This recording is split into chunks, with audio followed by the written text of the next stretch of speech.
एक तरफ संसद भवन में तालियां बज रही थी, लोकसभा के बाद राज्यसभा ने भी 29 जुलाई 2026 को लोक परीक्षा अनुचित साधन निवारण यानी जो पेपर लीक संशोधन विधेयक है 2026 अब नया और कड़ा एंटी पेपर लीक पास कर दिया गया।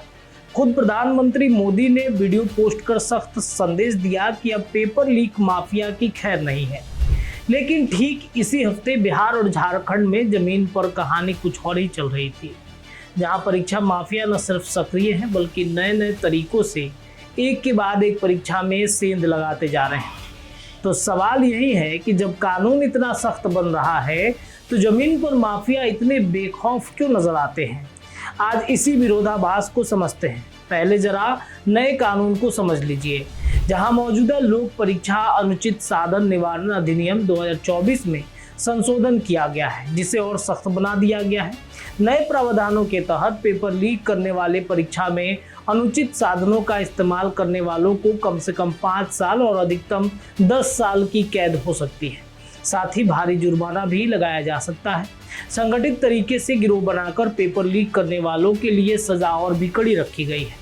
सबसे अहम बात यह है कि अब राज्य और केंद्र शासित प्रदेश में पेपर लीक के मामलों की सुनवाई के लिए विशेष फास्ट ट्रैक बनाने का प्रावधान है, ताकि मामले सालों तक अदालत में अटके न रहें। यह कानून UPSC, SSC, NTA, NEET, JEE, railway और बैंकिंग भर्ती जैसी तमाम बड़ी परीक्षाओं पर लागू होगा। संसद में इस बिल पर बहस के दौरान कांग्रेस सांसद गौरव गोगोई ने सरकार पर तंज कसते हुए कहा था कि सरकार शिक्षा क्षेत्र को लेकर गंभीर नहीं है। तो नेता प्रतिपक्ष राहुल गांधी ने केंद्रीय गृह मंत्री अमित शाह पर भी सीधा हमला किया था। अब जरा चलते हैं झारखंड में, जहां परीक्षा माफिया का जाल लगातार नए नए रूपों में सामने आता रहा है। इसी साल 11 अप्रैल 2026 को रांची पुलिस को गुप्त सूचना मिली कि तामड़ थाना क्षेत्र के एक सुनसान निर्माणाधीन भवन में बड़ी संख्या में झारखंड कर्मचारी चयन आयोग यानी जेएसएससी के अभ्यर्थी संदिग्ध हालत में जुटे हैं। पुलिस ने विशेष छापेमारी टीम बनाकर देर रात्रि दबिश दी, जिसके बाद वहां अफरा तफरी मच गई। यह मामला था उत्पाद सिपाही यानी एक्साइज कांस्टेबल भर्ती परीक्षा के पेपर लीक कांड का। जांच में सुरक्षा बल के कुछ जवानों तक की भूमिका सामने आई। यह अकेली घटना नहीं है। इससे पहले जेपीएससी यानी झारखंड लोक सेवा आयोग की सिविल सेवा परीक्षा में भी बड़ा विवाद खड़ा हो चुका है। जब जामताड़ा, चतरा और धनबाद जैसे जिलों के छात्रों ने पेपर लीक के आरोप लगाए थे और भाजपा के प्रदेश अध्यक्ष तक ने इसकी सीबीआई जांच की मांग उठाई थी। यानी झारखंड में परीक्षा माफिया का यह खेल बरसों से चलता आ रहा है। अलग अलग भर्तियों में अलग अलग रूपों में सामने आता रहा है। लेकिन अब छात्रों ने अपने प्रदर्शन तेज किए हैं और छात्र अब अंतिम अल्टीमेटम सरकार को दे रहे हैं विधानसभा घेरने की। अब बात करते हैं बिहार की, जहां कहानी और भी लंबी और उलझी हुई है। हाल ही में 10 जून 2026 को नवादा में बिहार पुलिस अवर सेवा आयोग द्वारा आयोजित गृह रक्षा वाहिनी में अधियान लिपिक पद की भर्ती परीक्षा के दौरान प्रश्न पत्र वायरल होने का मामला सामने आया। जांच में परीक्षा केंद्र में भीतर से ही सुनियोजित तरीके से गोपनीयता भंग करने की बात सामने आई। केंद्राधीक्षक, एक शिक्षक और एक वीक्षक तक के खिलाफ प्राथमिकी दर्ज हुई और एक आरोपी को गिरफ्तार भी किया गया। बिहार से ये कोई पहला मामला नहीं है जब पेपर लीक और उनकी संलिप्तता कई लोगों तक पहुंची है। बिहार पुलिस कांस्टेबल भर्ती परीक्षा का इतिहास देखें तो पैटर्न इसका और भी साफ नजर आता है। 2023 में परीक्षा के दौरान इलेक्ट्रॉनिक उपकरणों से नकल करते करीब 25 लोग पकड़े गए, जिसके बाद पूरी परीक्षा ही रद्द करनी पड़ी थी।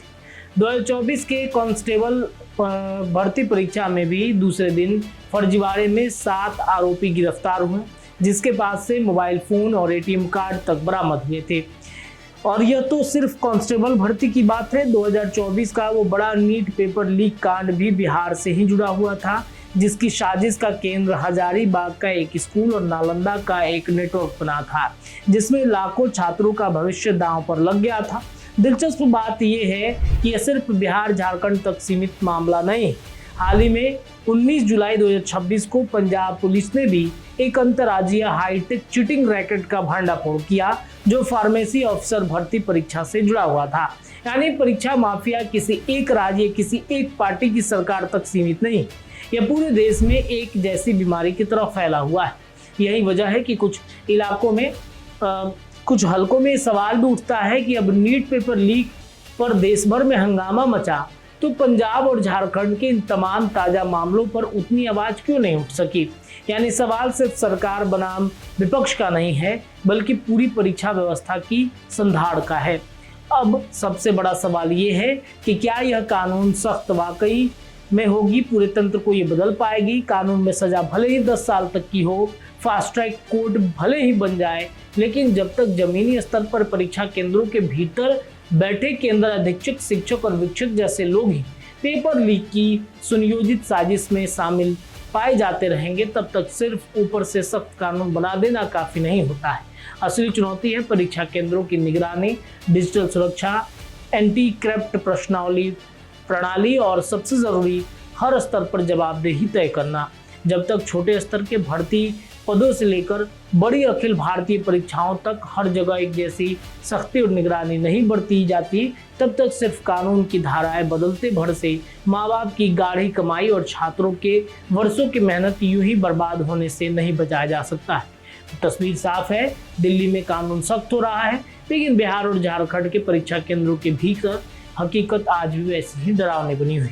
जब तक ऊपर के कानून नीचे के अमल में यह खाई नहीं पड़ती, तब तक हर नई परीक्षा के साथ एक नई आशंका भी जन्म लेती रहेगी। आपकी क्या राय है? अपनी राय कमेंट सेक्शन में आप रख सकते हैं। जुड़े रहिए बिहार न्यूज़ टुडे के साथ। पेपर लीक की घटना से जुड़ी तमाम अपडेट आपको हम देते रहेंगे। बहुत बहुत धन्यवाद। वीडियो पसंद आए तो इसे लाइक और ज्यादा से ज्यादा शेयर करें। हमारे चैनल को सब्सक्राइब करना न भूलें, ताकि आपको हर जरूरी खबर सबसे पहले मिल सके। अगर आप किसी खास विषय या मुद्दे पर वीडियो देखना चाहते हैं तो कमेंट करके जरूर बताएं। आपकी राय हमारे लिए बेहद अहम है।